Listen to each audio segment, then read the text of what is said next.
people from Facebook, those who know me and those who don't know me. My name is Christian Ramos, as you have seen it under my profile picture.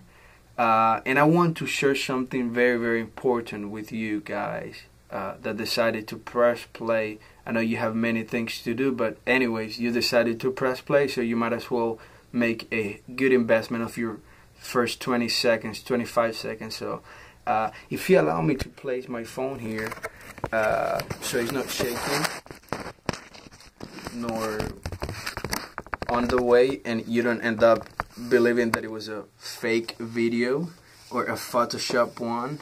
No, it's not. It's me, the real Christian Ramos, Christian with not H. I know those who know me are wondering, what is he gonna do? What is he about to do? Is he gonna throw a joke? Is he gonna sing a song?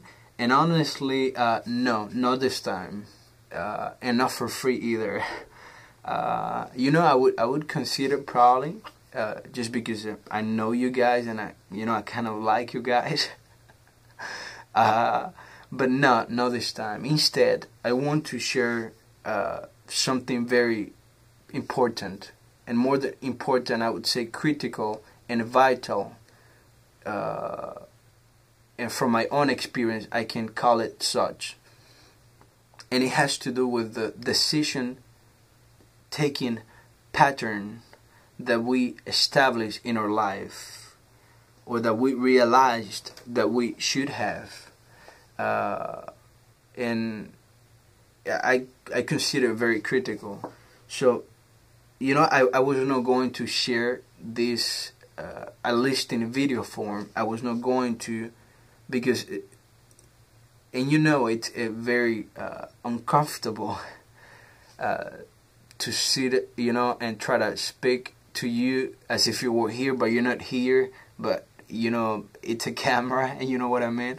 It's like putting yourself on the spotlight, and it's uncomfortable. But I decided to do it because I revisited a talk that I have with one of the members, who is actually the vice president of the debate team at the University of North Georgia,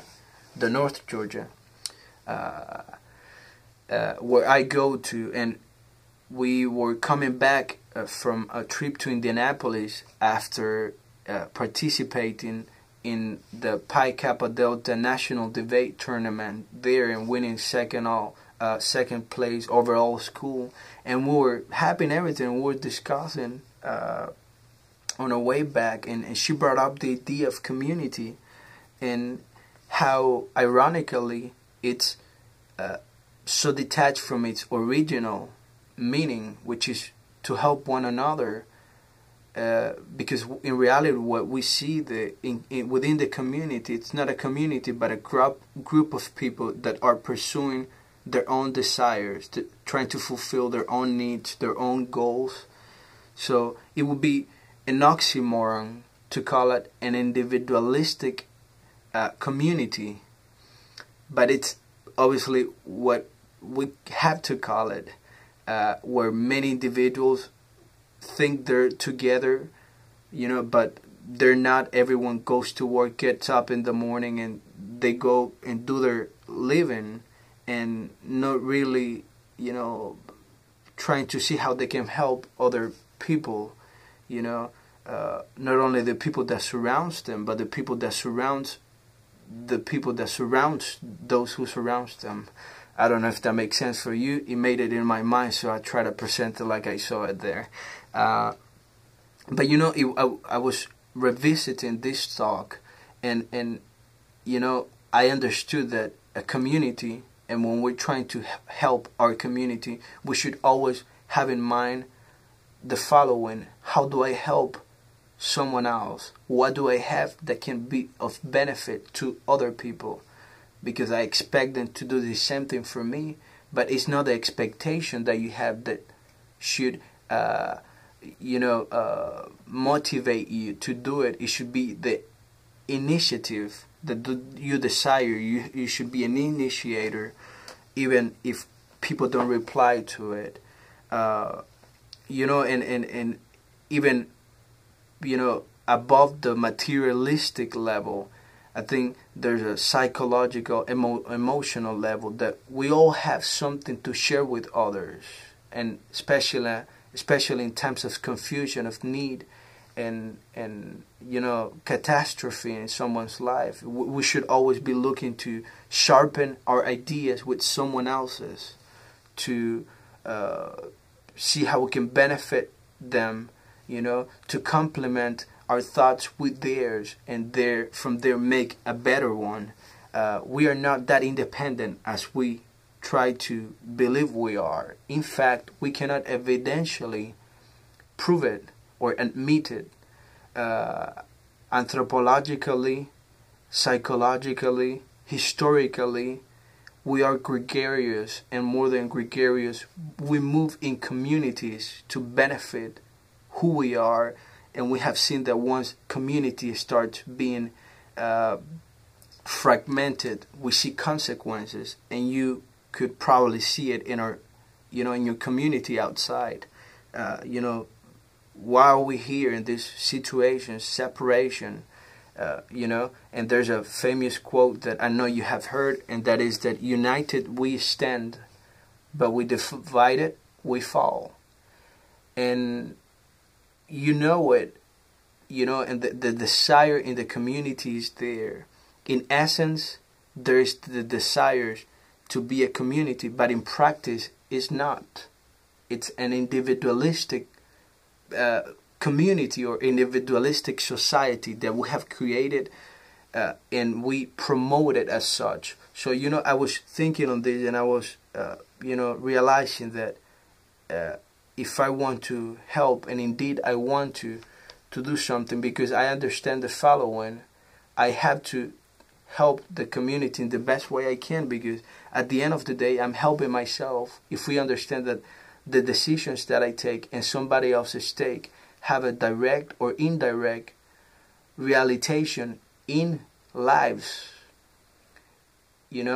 and we cannot, unless we're living in an island isolated from the rest of the world, we can say that, the decisions we take cannot affect anybody, nor their decisions to us. But in reality, in fact, we live in a community where the decisions that we take, from pollution to oxygen to everything, we depend from others. Or ask somebody that gets a haircut and goes to the barber to have it done, can we cut our hairs good?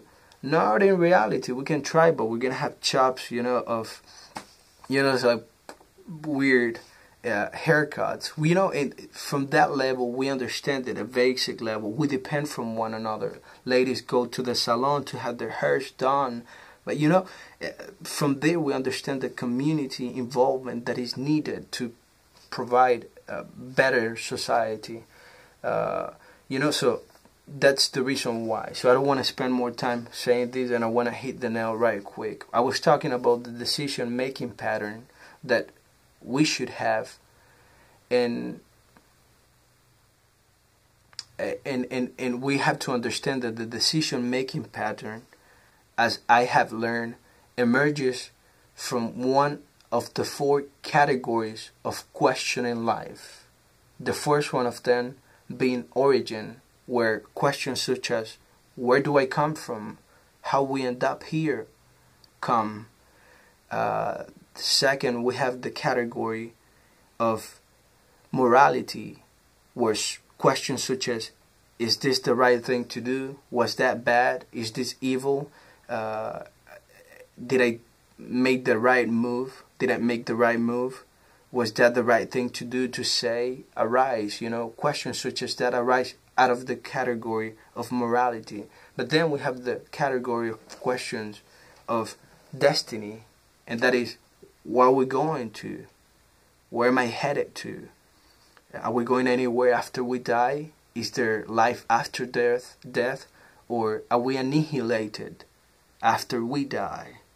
So, we see questions of origin, of morality, and of destiny. But then you have the category of questions of purpose, of meaning, where questions such as, what am I here for? What I'm going to do, what I'm gonna dedicate my life for. And the decision making pattern arises.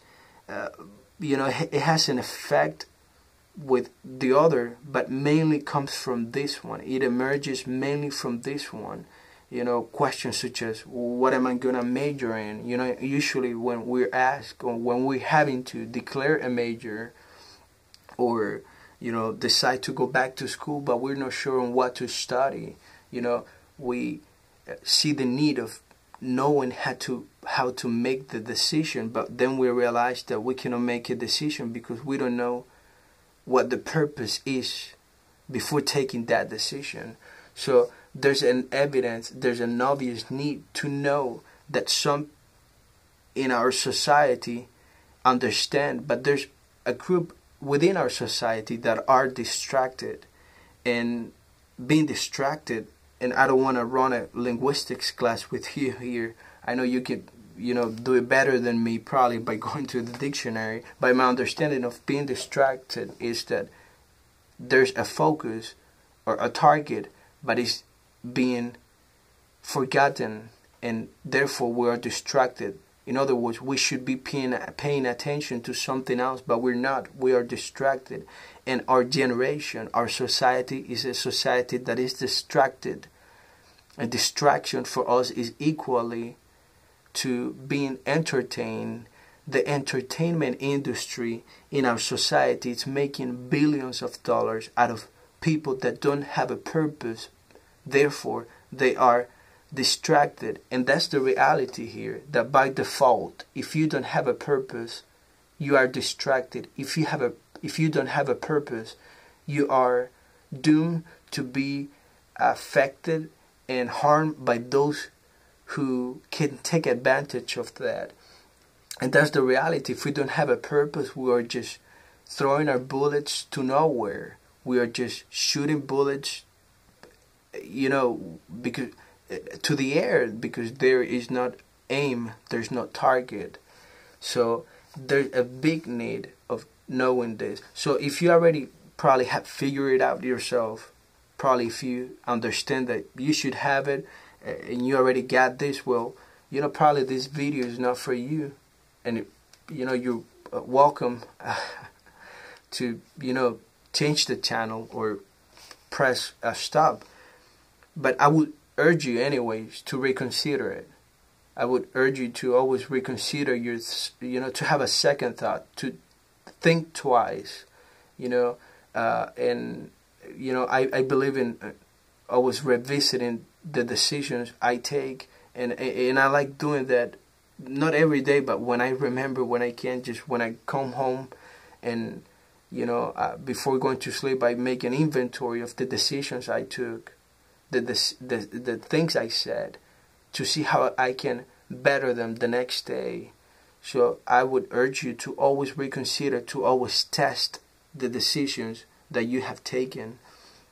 So and if you already understand that you should have a purpose in life, something that is gonna guide and be as a channel of your decision. Because here's the thing: by understanding the purpose, what am I here for? What am I gonna do? You understand that, and that affects not only the career you will choose, the major you're gonna declare, but also the relations you establish, the books you read, the people you hang out with, the videos you watch.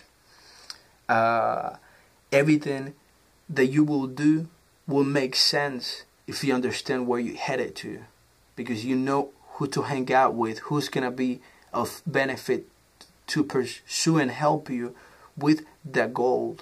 So, our goal as a community should be to help, to benefit everyone, and to be sure that everyone has the necessary goods to be able to support themselves.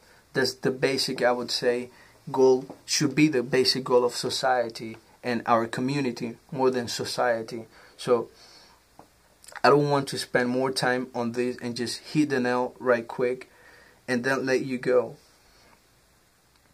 when we understand that I should have a goal, I should have a ultimate purpose in life, something to drive my life with, the passion that is there sometimes, but probably you're undecided, with decisions that you have to take, and probably those decisions, have to do with minor things such as, what color of T-shirt I'm gonna take, or I don't know, what color of car I'm gonna pick, green, black, yellow, pink. That's your decision, and we wouldn't debate on it.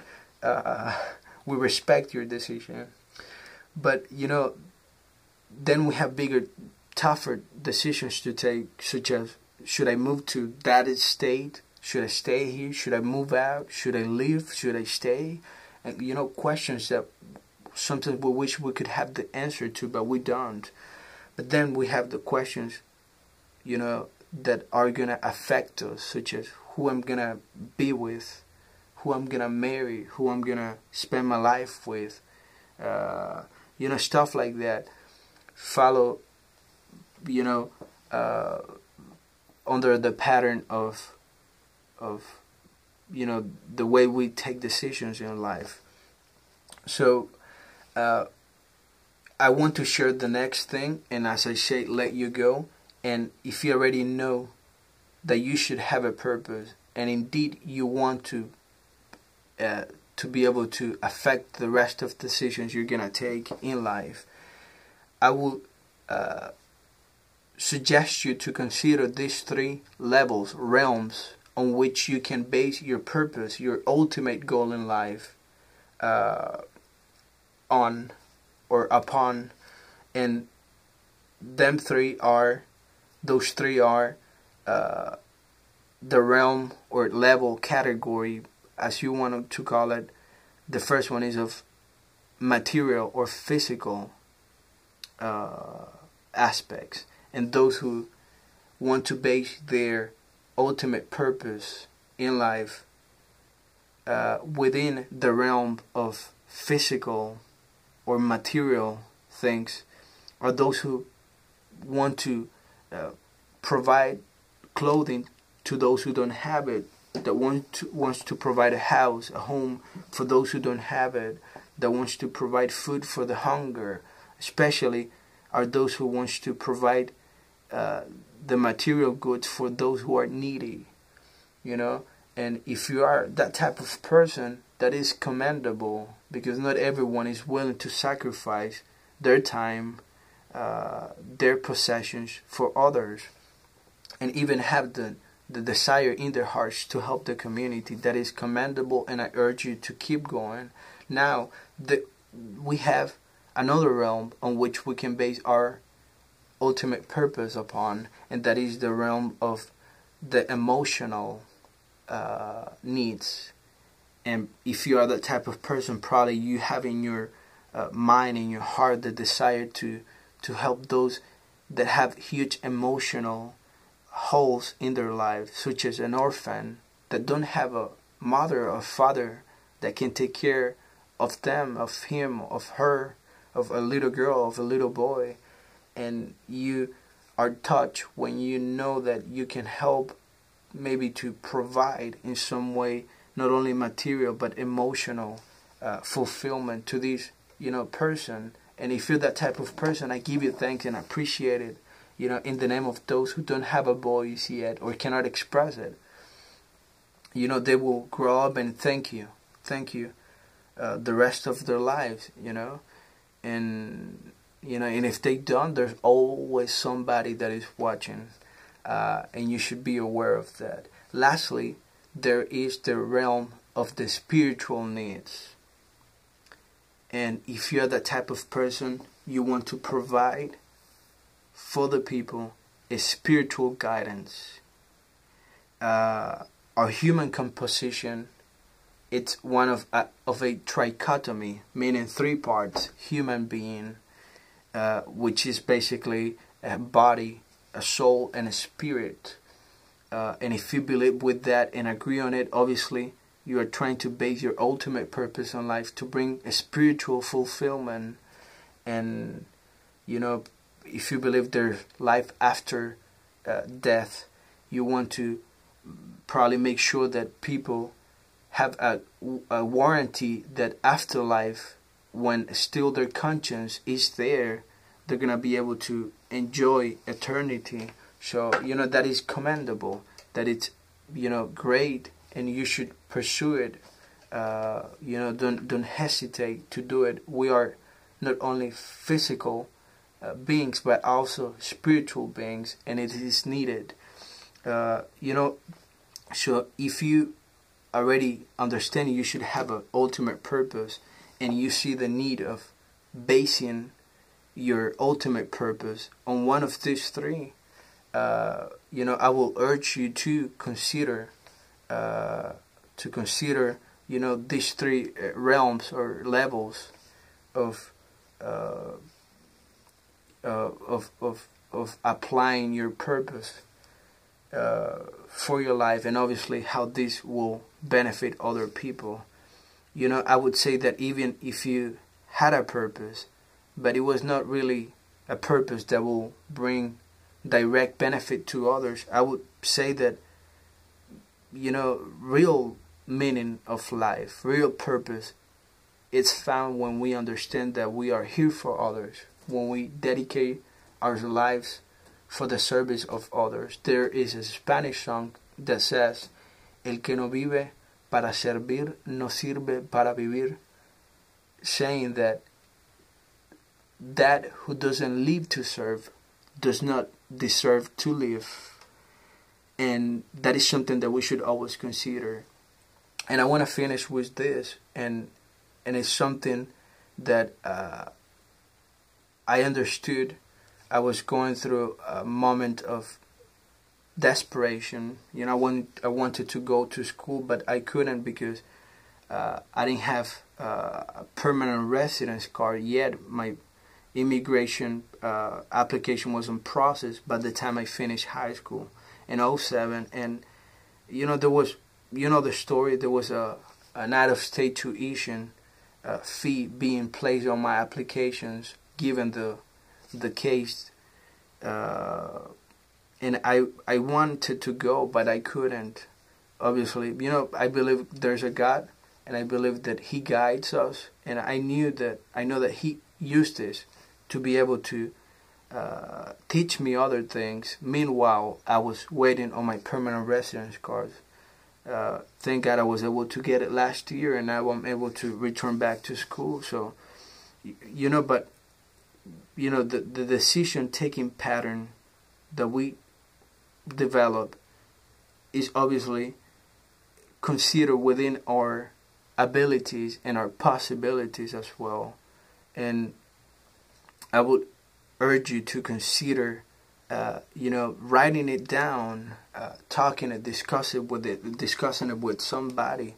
I had a huge talk with this amazing gentleman who mentioned to me a life experience that he had, and that is that he spent some time with terminated ill patients.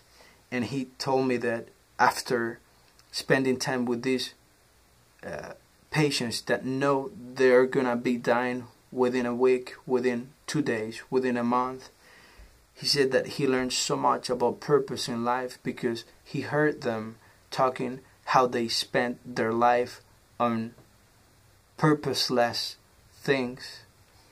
They could have invested their life in a better way, but they decided to pursue their own desires, and at the end of their life they saw no benefit out of it.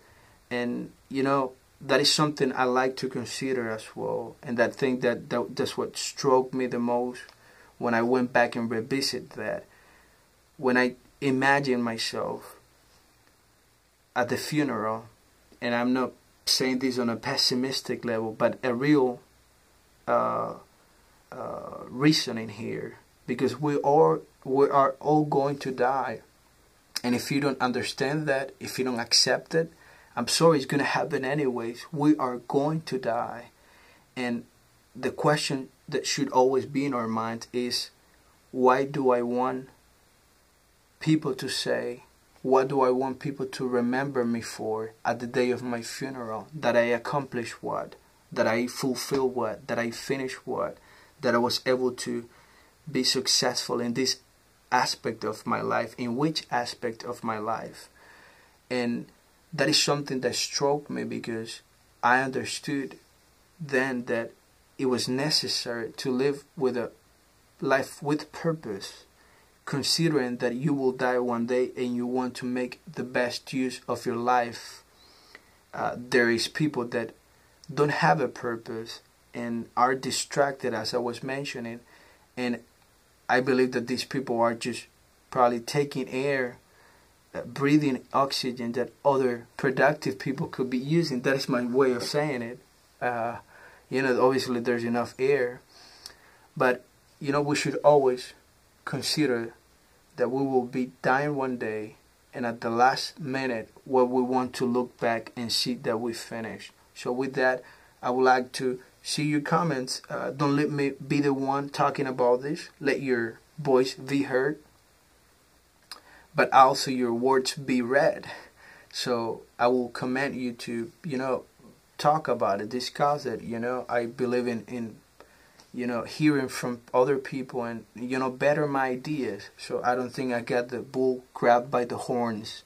I believe that I can still grow up. There's always the chance to improve and everything. So my question to you will be, probably, if you have stayed to this time, I admire that from you, because that shows interest in you trying to answer life basic questions, and you will be successful if you pursue it in the right way, in the honest way. But my question to you will be is, if it's possible to be able to fulfill those three realms, the physical, the emotional, and the spiritual realm, is it possible to base our purpose in life in those three?